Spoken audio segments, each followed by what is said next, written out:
Okay, thank you very much, Brian, for inviting me to talk today. I'm going to talk about problem detection. It's a topic that I've been studying. First started studying it in about 15 years ago, and we'll uh, orient ourselves by just sort of setting up a general framework for understanding how problem detection works. Okay, so the sequence is: problem arises. At some point, it's noticed, either because the signature is so vivid, or there's small discrepancies that add up, and they keep adding up, building up, and then they cross a threshold of awareness. And then eventually, the person is aware, defines the problem so that the person and the team can react. We also know that more information leads to better problem detection. We know it's important to avoid confirmation bias, which can compromise problem detection. And we also appreciate the wisdom of crowds, that teams and organizations can overcome the limitations of individuals. So that's just for general orientation. What I'm going to try to do in this lecture today is to show you why you shouldn't believe this framework. That the statements that I just made, some of them are just incomplete and possibly misleading, and some of them are simply erroneous. And I'm going to show this slide at the end so you can look back at it and see whether you still want to hold to these beliefs or not. Problem detection is fascinating to me because it's a microcosm of naturalistic cognition. It's a blend of sense making, of tacit knowledge, of expertise and how it plays out, the importance of curiosity, the ability to make plausibility judgments. All of those things are coming into play. In 1986, Cowan generated a discrepancy model of how problem detection works. And here's where the original statements that I showed you came up. And his idea was that problem detection is triggered by a discrepancy between the existing state that you're observing and your model of the desired state, what you want. And that discrepancy generates a sense that there's a problem that has to be addressed. In stage one, you're accumulating these discrepancies. Often they're small discrepancies, and they build up to cross a threshold. And then in stage two, they're classified as either a problem or not a problem. That was Cowan's approach. In 2005, I published a paper with Becky Plisky, Beth Crandall, and Dave Woods, based on a data set of over 1,000 incidents. We studied 6 domains, and we used the critical decision method for gathering our data. And we did additional CDM interviews with firefighters and with surgeons. And we found that people don't just receive cues passively, compile the cues, and then infer whether there's a problem or not, because the cues aren't primitive events. We use our expertise, we use our mindset, we use our understanding in order to decide whether there is a problem or not. I'll give you a couple of examples. In one project that I did, a Navy officer described an incident years ago where he was commanding a small ship, and they were part of an exercise, and they had to coordinate with other ships in the exercise, but they had some maintenance problems. So they got off to a late start, and they were now trying to catch up. And it was a terrible day. It was tremendously stormy. There was rain squalls, and he posted lookouts on each side of the ship, on port and starboard, to report back if they saw anything, because they were passing a very busy shipping channel, and he wanted to make sure they were safe. And he had his head down looking at the charts to figure out how he could make up time, and off they go. And then all of a sudden, something bothered him. Something's not right here. And he looked up, and as he told me later, what probably was bothering him was he was only getting reports from the lookout on the port side. He wasn't hearing anything from the starboard side. And that was because the wind was blowing from that direction, and it was blowing directly in the face of that lookout. And the lookout, just gradually by degrees, had been turning his head to avoid having rain pelting him in the face. And so he wasn't really serving as a lookout. So the captain raised his head up to see what's going on, looked over to the starboard side, and to his horror, he saw a major cruiser bearing down on them, and just in the nick of time, turned his ship to avoid it. And so that was an example of problem detection, but there was a sense that he had something was wrong even before he figured out what were the cues that were bothering him. It all came together. He wasn't just receiving a cue and then determining if the problem has arisen. Um, and another case I'm thinking about is the famous Man Gulch incident in the late 1940s, where you have Wagner Dodge and a team of firefighters that are set down in Man Gulch to try to put out a fire. And the fire is on one side of the gulch, they're safely on the other side, and they're hiking up they want to attack the fire from above rather than below, and they're hiking up. And Wagner Dodge, being cautious and concerned, looks back and he sees a small puff of smoke on his side of the gulch. And it's an extremely blazing hot August day. The weather has been dry, perfect conditions for a forest fire. He sees that puff of smoke and he immediately understands that somehow an ember has crossed from one side of the gulch to the other. It's ignited something on his side of the gulch and fire spread upward. This fire is soon going to come roaring up the gulch, and his crew of 14 smoke jumpers are probably going to get burned to death. So that's another example of problem detection, but he was looking back. He wasn't just scanning for cues. He was saying something could go wrong. He was aware of the sorts of things that could go wrong, and he was identifying. He wasn't sure what he would see. He wasn't looking for specific cues. He was just primed to try to understand what was going on in the situation. And so these cues are not primitive events. They're constructed based on people's experience about what counts as a cue. What an experienced firefighter or smoke jumper or ship captain might detect, the rest of us would probably totally miss. And what counts as a cue depends on our experience, our knowledge, the mindset we have about whether we're safe or not, what we're expecting to have, to see. And there's also a sense of bifurcation points of, for people watching a situation saying, how is this going to evolve? My friend and colleague, Rebecca Plisky, did a project with weather forecasters a number of years ago. And the weather forecasters were using displays. The displays had lots of data points about various parameters in their local area. And it was pretty noisy. And so one of the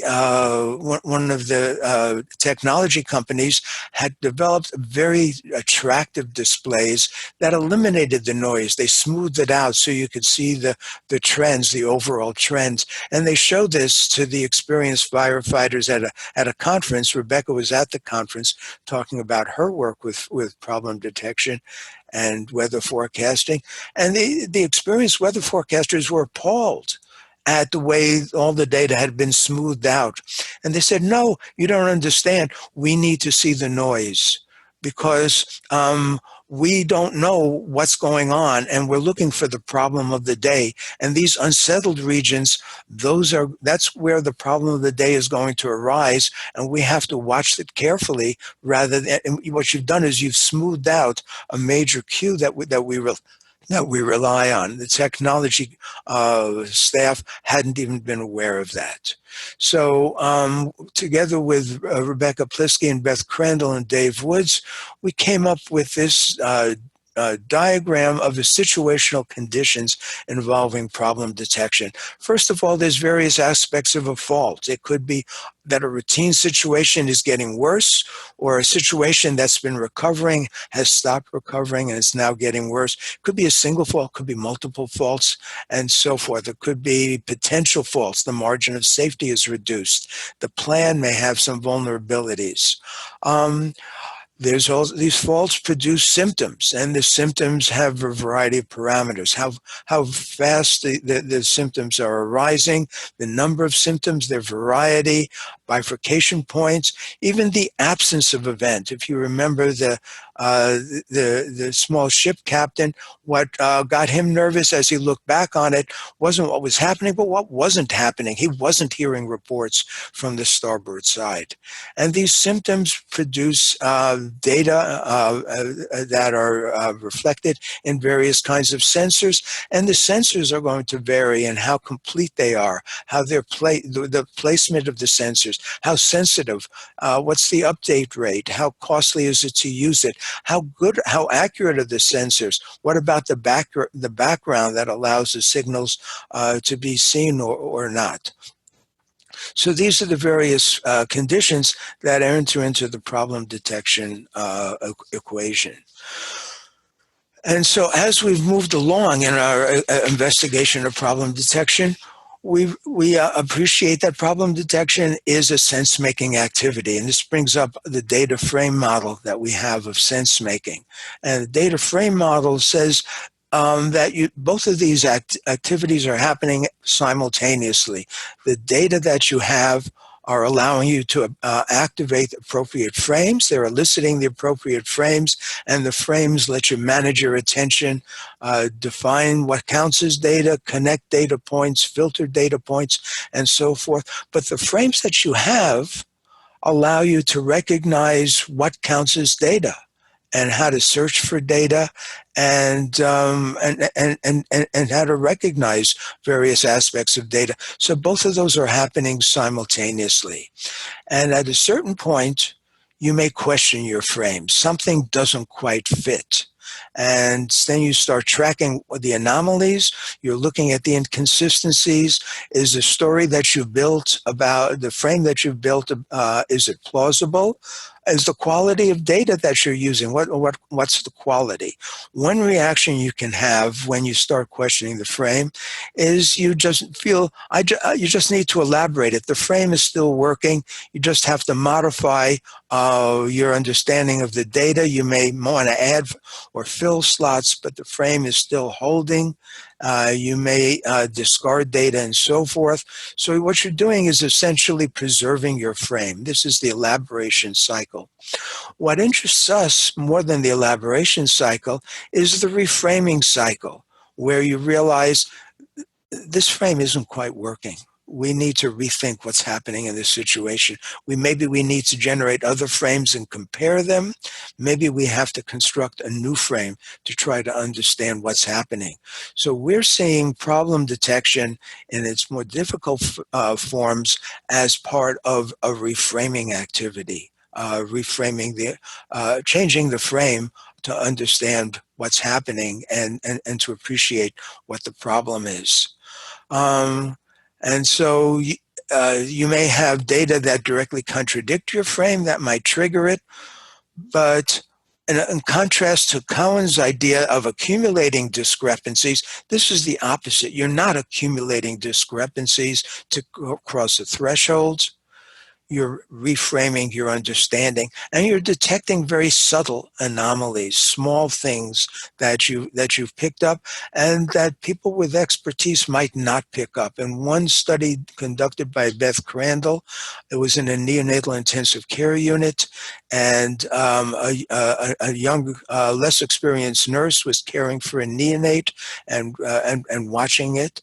And then the head of the unit walked by, and she was just getting ready to leave, and she looked over at the neonate, at the baby, looked at some of the data, and immediately she froze. She saw a number of subtle anomalies that the nurse caring for the baby hadn't seen. in terms of, gee, I'm seeing some fresh blood where we did a heel stick.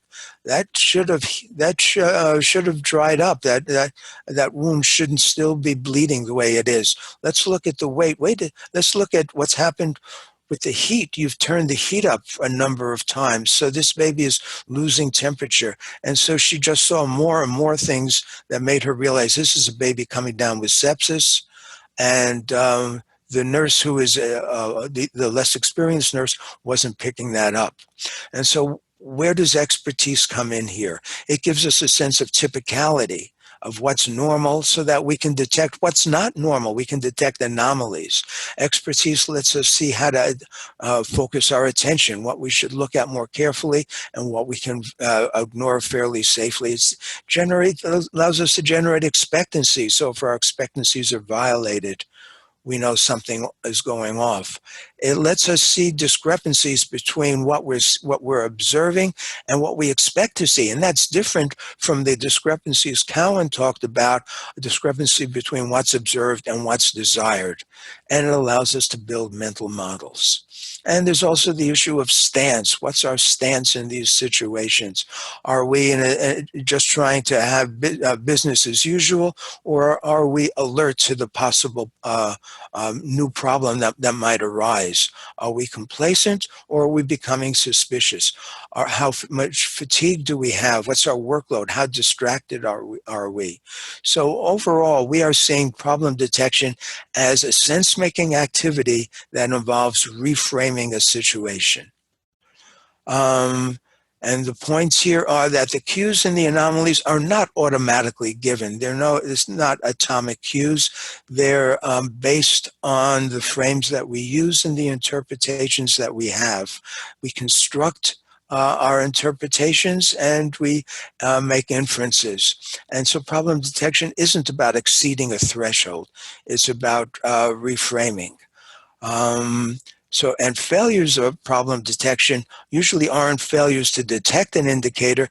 They're usually failures to reframe the situation. So how can this fail? What can go wrong? Some of the things that can go wrong are just inherent. That it's really hard. Maybe the signal to noise ratio is too low. Maybe the trajectory differences are too small in the early stages to pick up that the situation is going sour, and the changes are slow and not really. They don't announce themselves. Or maybe the anomaly is masked in some way, so we don't pick it up. Or maybe something else commands our attention. So these are just some of the reasons why problem detection can be very difficult. There's also conceptual difficulties. Maybe the anomaly is very diffuse, and it's hard to integrate the range of cues that are appearing. Like with the nurse in the neonatal intensive care unit, there were 3 or 4 different cues, and she put them together and said, this is a baby who is starting to develop sepsis. We may be confused because of all the uncertainty and ambiguity, and we can't easily sort it out. And especially when we're dealing with multiple causes, that makes it much, much tougher for us. And then finally, there are cognitive difficulties that might get in the way of problem detection. There may be a reluctance to sound an alarm. Even we've seen a number of situations where there's a safety officer who's supposed to sound an alarm, but they don't like to because that's going to disrupt everything. And so they hold off. Maybe they'll investigate themselves rather than get everybody riled up. So there is that kind of reluctance going on. People may feel that they have a lot of procedures, they've done their homework, and they have too much trust in their procedures, and don't realize that the procedures have become compromised by the current situation. They may be overreacting to some potential problems. Another problem we see is people emphasize data gathering over sense making, and this has been a complaint for a while. We have marvelous tools for gathering data, and certainly as we gather more data, we have a better idea of what's going on up to a point. And after that point, the marginal utility of each data point gets smaller and smaller. So we're not getting that much from additional data gathering, and yet people continue gathering data because it's something they know how to do, and it's easier for them than to try to analyze what's happening and make sense of it. And then finally, we see problems with fixation errors where people have erroneous expectations. And I want to talk about that a little bit in the next couple of slides about fixation errors. Because people often say one of the difficulties with problem detection is judgment biases. And is this something that we should worry about? And I'm in a minority view here, so understand that this is my own opinions, not the standard opinion. But I think the heuristics and biases research is limited because it primarily relies on college students performing unfamiliar tasks. Not always, but most of the research uses that kind of a paradigm. When I look at the data, I find that between 10% and even up to 30% of the subjects in these studies don't show any bias. So when people say, we did a study and we found bias, they didn't find it universally. Maybe they found it in most of these college students, but even then, not in all of the college students. Another difficulty is that there are a variety of attempts to debias people. If you're really worried about biases, you try to debias them. These attempts have been a failure. They just haven't worked. And that's a good thing, because the heuristics that we use are very valuable. They allow us to engage in speculative thinking, which is extremely important in crisis situations. We use availability heuristics and representative heuristics and simulation heuristics in order to try to sort out and speculate about what's going on. And the heuristics and biases community never examines the positive aspects of the heuristics. Even the original researchers made it clear that the heuristics were valuable. But because it's easier to show what happens if you set up conditions where the heuristics can mislead you, the research shows that in fact, you can mislead people. But few, if any, of the researchers look at the positive aspects of these heuristics. And finally, most of the bias effects diminish or even disappear when you add context and use familiar tasks that let people use their experience. I'll give you a prime example. We'll talk about confirmation bias. All right. Try this test on yourself. Which two cards should you turn over to test the claim? If a card has an even number on one face, then its opposite face is red. Here's the 4 cards. You can turn over 2. Which ones do you turn over? An even number on one face means that its opposite face is red. Well, okay, here's the 1 card you turn over. It has an even number. You want to see if the opposite face is red or brown. Here's another one. Here's a red card. Turn that over to see if the number is even or odd, but this really doesn't test the claim. This is an example of confirmation bias, that in fact, you should turn over the brown card.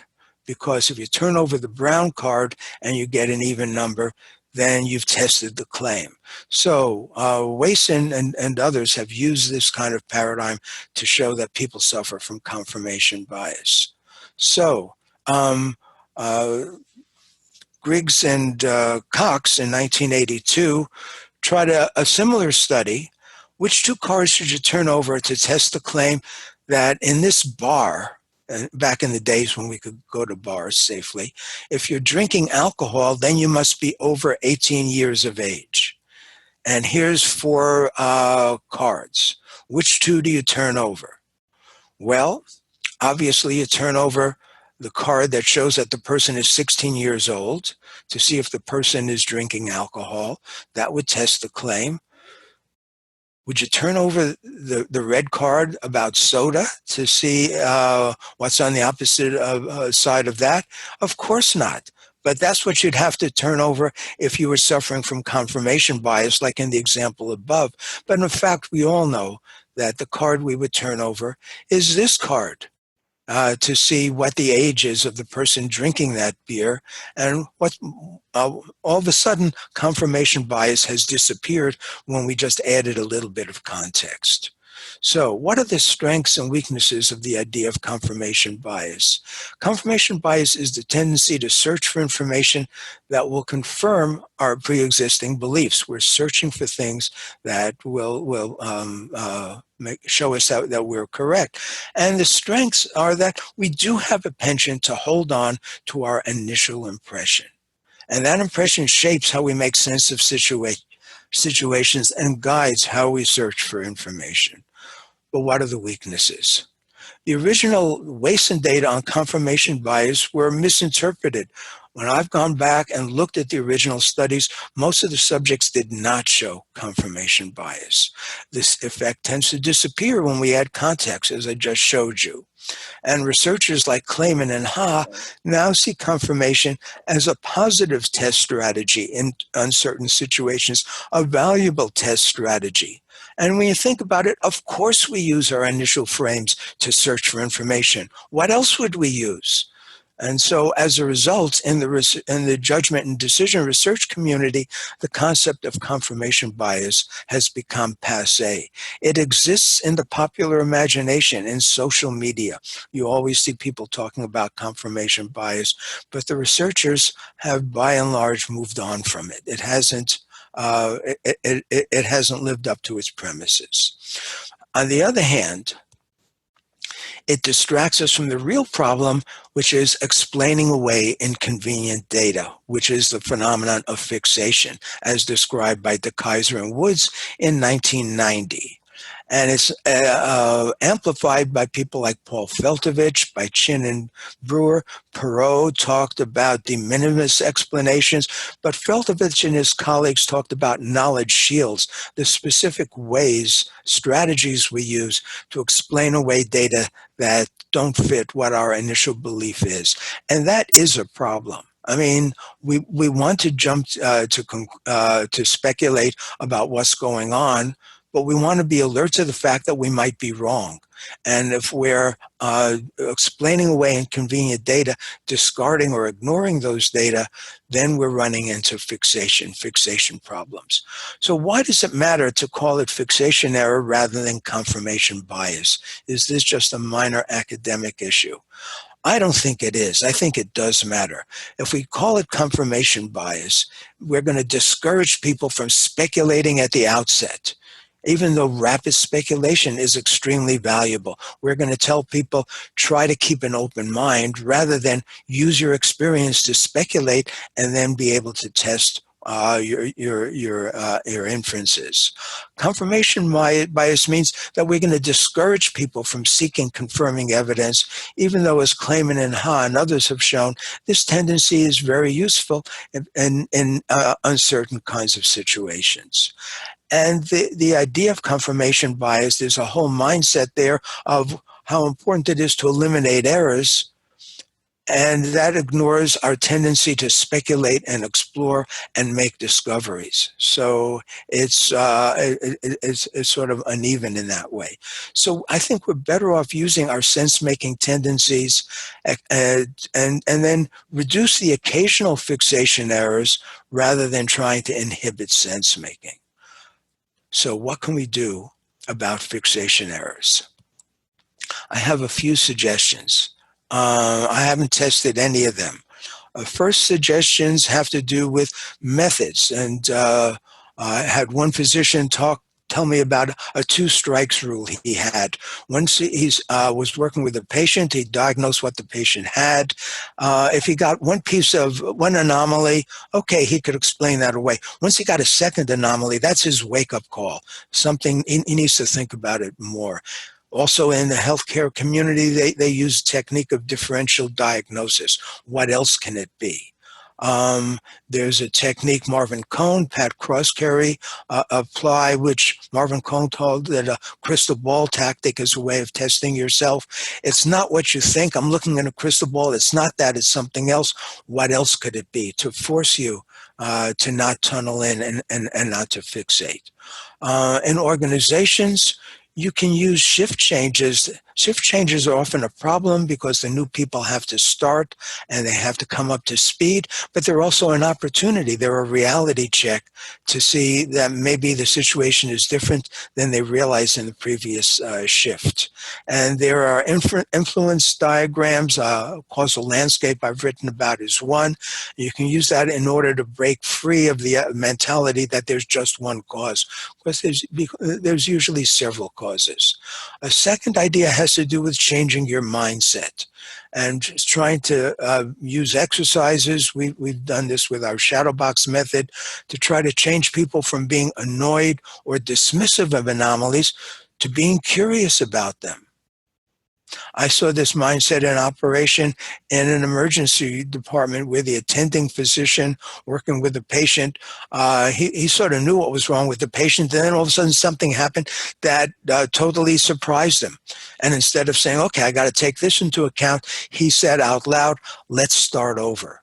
Because he wanted to begin the examination again and not be gripped by his original hypothesis.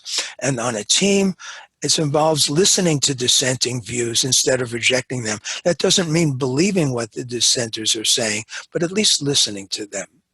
And then finally, in addition to methods and mindset shifts, is mastery, cognitive after action reviews to try to get yourself smarter, relive cases with hindsight. What did you pick up on? What did you miss? Because if we can't be smart in hindsight, we can never be smart. And then shadow box, we've done some work there. For example, in a petrochemical plant, in a half a day of training, there was a 26% improvement in accuracy of recognizing a problem in shadow box scenarios. All right, now I'm going to shift to teams. And there's no doubt that there's many examples of organizational stupidity based on suppression of problem detection. So teams, if I start going through the slide, it'll take me forever. So I have to be very careful. I'll pick up, let's see, I'll use one example, the coup that was missed. This was an intelligence agency, and a junior analyst reported to his supervisor, you know, this country that's been stable for a long time, the conditions are just ripe for a coup here. They've never had a coup before, but it's something we should worry about and maybe sound an alert included in the presidential daily brief. And the supervisor decided not to because it was so unusual. And then 3 days later, there was a coup. And so when I heard the story, I thought, why are we funding this agency if it won't pass along any warnings that aren't obvious and aren't in line with expectations? By the way, the Snowden in that last, next to last bullet is not Edward Snowden, it's David Snowden. He's a friend and colleague of mine, and a study we did on Garden Path scenario. All right, so what's going wrong? What's leading to these kinds of problems? There may be skeptical about unusual ideas like the coup that occurred. There's organizational inertia. It's hard for organizations to change the actions because everybody is already in motion. And you've got a chain of command, and you just need one person in the chain of command to decide this isn't important, like the supervisor in the coup example, and it never gets announced to the decision maker. There's production pressure. You don't want to have disruptions, and so you're trying to screen these out, and that can discourage people from being vigilant. You may have a message and assume other people know it, and they don't.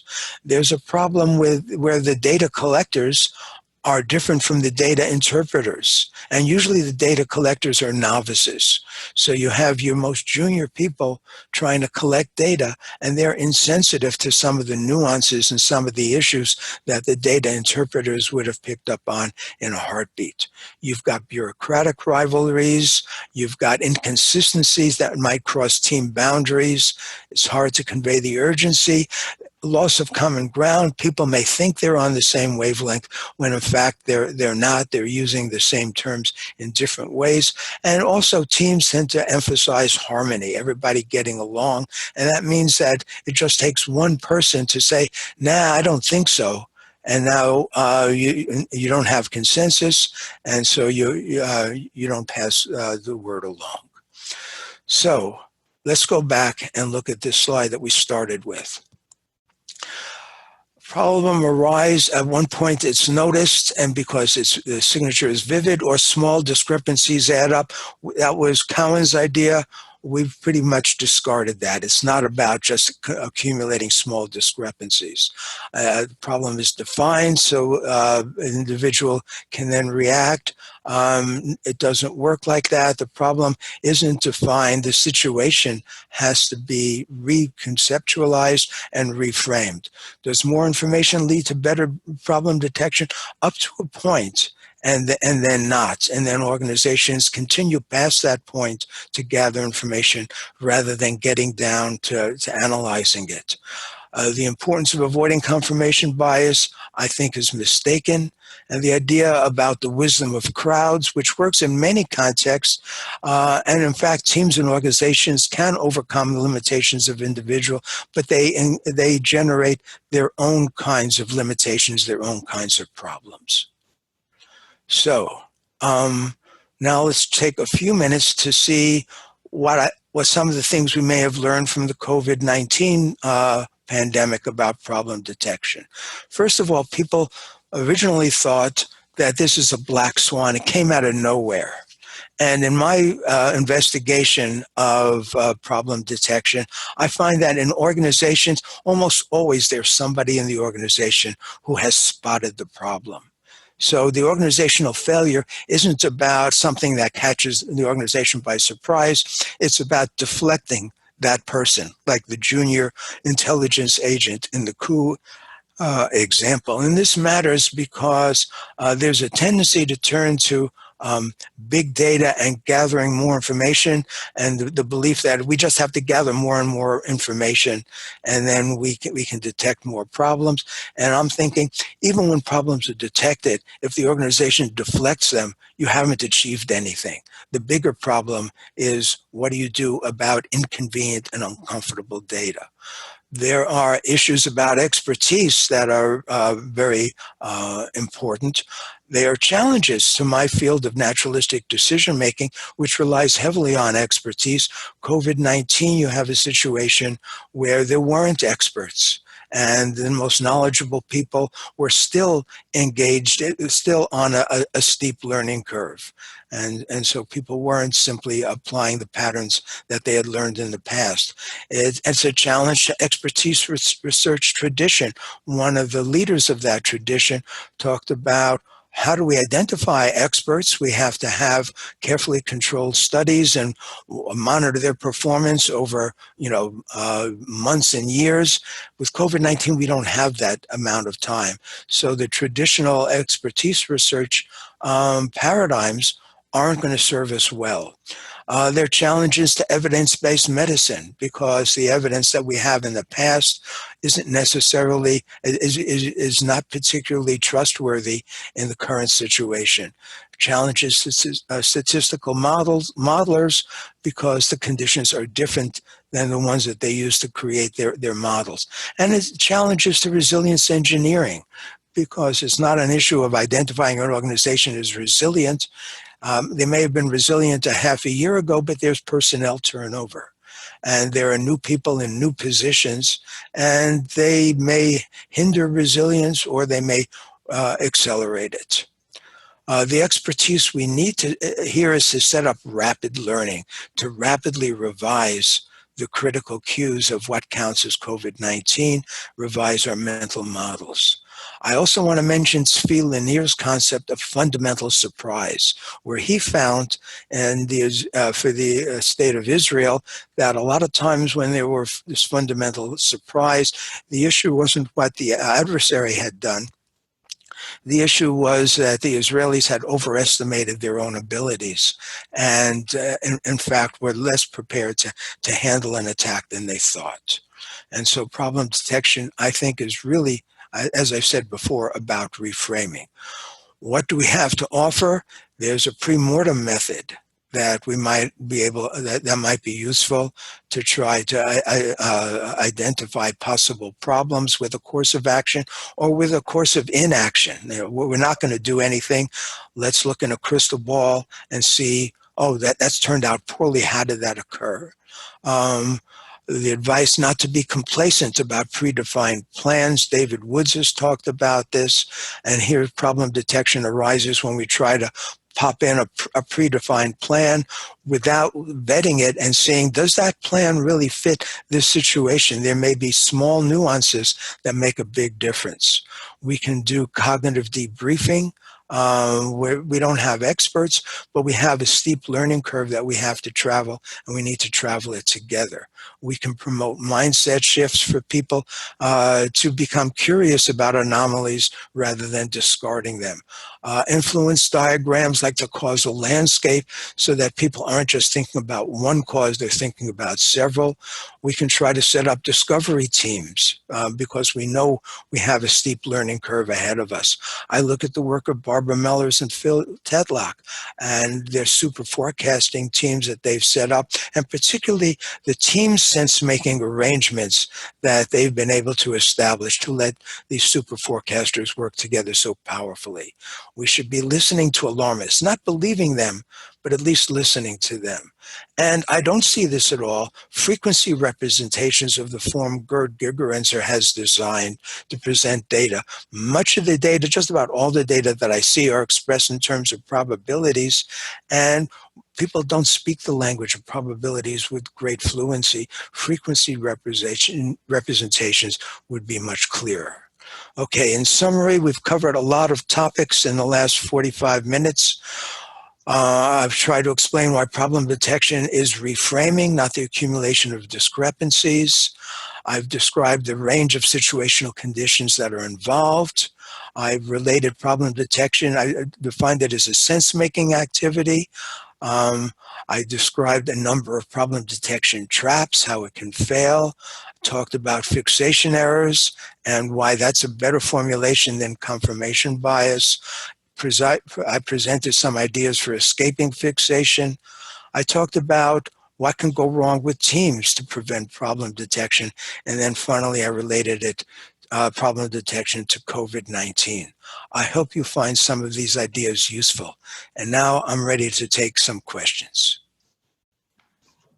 Excellent. Thank you so much, Gary, for an absolutely fantastic presentation. I don't think you can see the chat box as you're presenting, but the comments are really, really positive coming through. I think it's summed up very well by Leela Varkey, who said, "This is priceless, so much in such a short time. It'll take a long time to digest. And can we get a recording of this afterwards, please?" So just to let you know that the recording, this will be available shortly. Next week, it'll be emailed out to everyone as soon as it's available. We're going to move into our Q&A section now, so I encourage people to ask questions there where possible, and we might not get time to answer them all. So if you do see a question you'd like to see answered, please feel free to upvote it as well, and the ones with the most upvotes will be prioritised in the order. And yes, if you enjoyed today as well, this lecture is part of the Critical Crisis Thinking Learning Journey on the ISQua Fellowship Programme, which has been designed by Eric Holnagel, and Module 1 was made available last month, and Module 2, this is part of Module 2, to be available next month, and we're going to have 6 modules all the way up to December of this year. So if you did enjoy, please feel free to check that out, and we'll be more than happy to provide more information if you are. Okay, so we'll go straight into the Q&A then, Gary. Our first question is from Chidumga, who has asked, at what point does data collection start yielding marginal results? What signs can alert us to this? That's a great question. I haven't thought about that. So let me relate it to the work that we do with cognitive task analysis. We go into an organization, and typically when we say we're trying to collect data to understand how people are making tough decisions in this organization, and most organizations are used to survey data, and they say, so you'll be collecting data from like hundreds and hundreds of people and combining them. And we say, No, actually not. We plan to run about 10 or 15 interviews. And they say, what? 10 or 15? And we're actually overstating it, because we usually find when we conduct these interviews, after the first 5 to 7 interviews, we're not learning very much that's new. And so we as we do the additional interviews, our examination of these interviews is, how much new are we hearing that we didn't hear before? And usually about interview 7 or 8, certainly by 10, we're ready to stop. So it's really a subjective judgment. How much new and valuable are you learning from each successive interview, or here, each successive type of data? Now, there may be conditions where there are other paths that you haven't explored, and so you want to explore that. So this is relative to the different pathways that you explore, but generally the great value data that you're collecting is in the early part of the curve, when you're learning things that you hadn't considered before, and then you can usually tell. This is a question of not even your judgment. Are you is this worth the time that it took? Are you discovering things that you hadn't encountered from the previous interviews or the previous types of data that you collected? Okay, excellent. Thank you, Gary. Our next question is, it's anonymous. As our world gets busier and information is more readily available, what are some strategies that we can be utilizing to cut through the noise and identify potential problems, especially those who are new to their role and still developing expertise? Right. What are the strategies? First strategy is, don't get caught up in the trap of trying to collect as much data as possible. I had a few slides on this, and I took them out in order to make make the lecture fit within 45 minutes. But I can send information about. I think may have some papers about collecting too much data, and why too much data might get in the way, and what happens from too much data. So what I want to do is essentially inoculate people from this feeling that they need to collect as much data as possible. And I also see it uh, in, in other situations where people are saying, let's not worry about the human. Let's rely on our algorithms. Let's rely on our algorithms to collect massive amounts of data, and the trends will sort themselves out. But often the critical cues may be events that did not happen. And it's hard to pick up a data point of something that didn't happen, because if you try to collect all the things that did not happen, that's a very large set. So I think another suggestion I would make is to come up for air every so often as you're collecting data, and try to examine what it means. Now, people may discourage you from doing that and say that might bias you if you try to interpret it. Wait till you collect all the data. And I don't see any reason to wait till you collect all the data. I think you should be looking at data and trying to see what the implications are, because the implications may send you in different directions than you had anticipated. Sure. Great. Thank you, Gary. Our next question is from Annie. How do we encourage organizations to steer away from warning views of junior staff members? From what kind of views? Warning views. I'm not sure. What does that mean? I'm not sure. Maybe Annie can clarify in the meantime.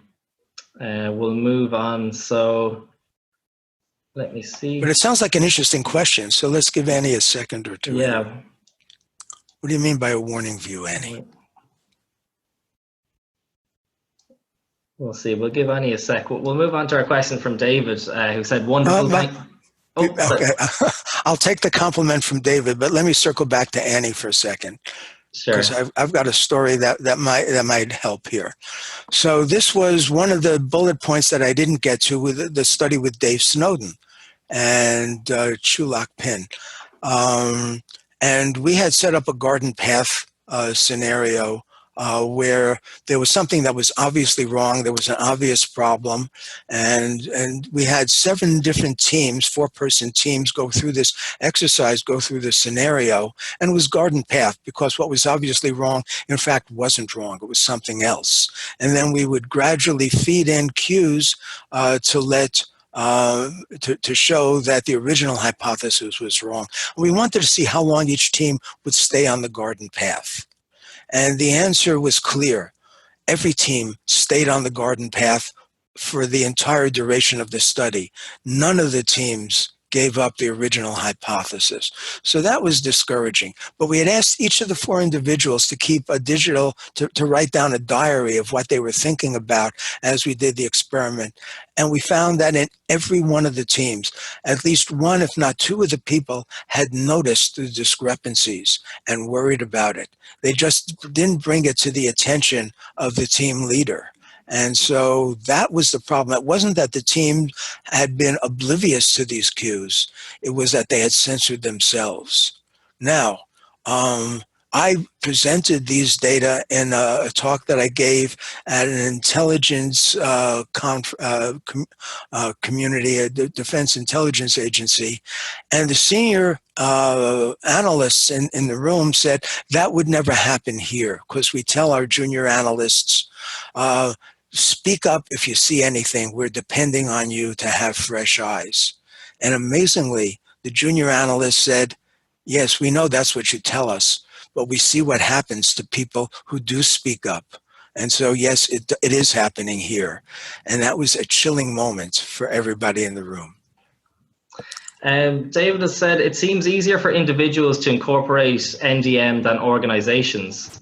Have you found this, and what are the characteristics of organizations that incorporate NDM?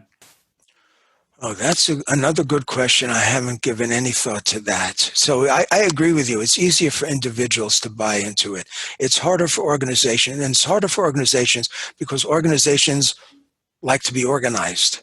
And NDM is a bit chaotic, and organizations like things to be nicely pinned down. So, what kind of an organization is more likely to buy into NDM and to the recognition prime decision model? I think it would be organizations that are more agile. I think it would be organizations that not only are more resilient, but that expect to have to be resilient, that expect that they're going to encounter wicked problems. And so they're more open to the importance of speculative thinking and the importance of expertise. Excellent. Thank you, Gary. Our next question from Sarah. How can compassion influence problem detection? That's another good question. How can it influence it? So I'm thinking now of caretakers. I'm thinking of therapy sessions. And I'm thinking of the importance of perspective taking, which goes along with compassion. So that instead of saying, I don't see what the problem is, everything seems to be straightforward here.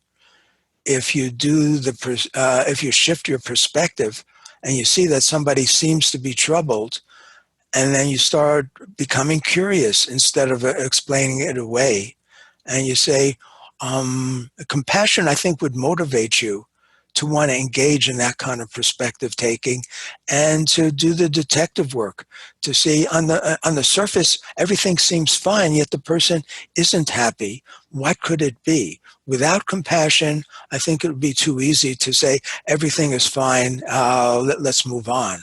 With compassion, I think, is the motivator to have you do that kind of engage in that kind of re-examination. Excellent. Thanks, Gary. Our next question from Rajiv. What role does gut feeling play in problem detection?